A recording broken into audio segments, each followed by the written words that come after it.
You're listening to RIAcast, a podcast of the Southwest Florida Real Estate Investment Association. RIAcast brings together a variety of real estate entrepreneurs from all over the world to share tips and ideas. The core purpose of the Southwest Florida RIA is to help members become more profitable and successful through networking, education, and empowerment. Here are your hosts, Jeff Tamarello and Michael Lyons.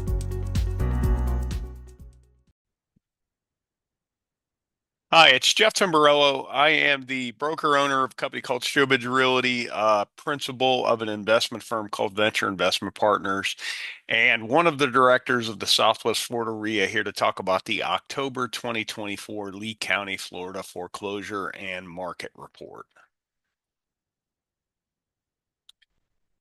Disclosure, this is my work done for me and shared with you, and the data comes from multiple sources. Those sources are the Lee County Clerk of the Court and the MLS. We download the MLS into a spreadsheet in Excel and it kicks out reports. Here's the last cycle included with the current cycle. This is great for perspective, particularly if you get fired up by one of the housing doomers. That, we're currently in the 08 type cycle because the sales counts are down.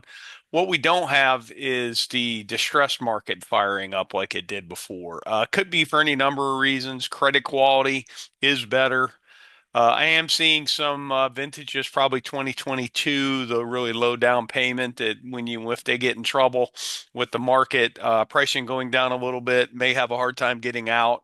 But the numbers of that isn't remotely the same as what caused those 06 forward foreclosures, because you had just thousands and thousands of houses being spec'd on blind speculation, and particularly the people involved had very little skin in the game as opposed to today. The credit quality is better.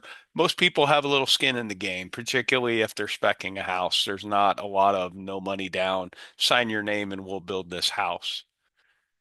This is since 2015. The linear trend line, just there for perspective, pretty much been going down since then. We take 2020 with the linear trend line, it shows it's going up, but that also encompasses the pandemic where there was very little filing. So I think maybe next month I may just take this chart and go from 2022 forward and take the pandemic out of it. A comparison of the last cycle to now, the 2008 crash and foreclosure filings, just roughly in the same time frame, just to give you an idea of where we are now versus where we were then. Here's our average pricing in Lee County. Okay, you had the sharp run up, major correction. Major correction. We went from an average price of $325, $350 to way low, average price of about $110. So, and then where it's went up since then, and we technically are correcting. If you take the peak to now, that's technically a correction by percentages. This one shows really insightful chart. It shows pricing and sales counts charted against each other. And it really shows that market grew to the point of which the sales counts died and then everything dropped off. And then at some point pricing had to take off, or pricing had to go down so that the activity would take back off. And that was primarily driven by bankers.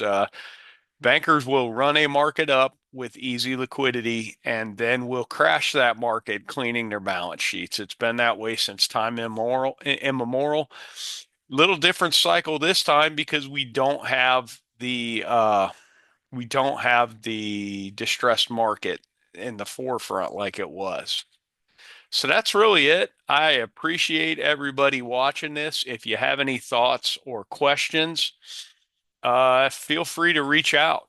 You can leave a comment, and wherever you're watching this video, you can also shoot me an email, jeff.southwestfloridaria@gmail.com.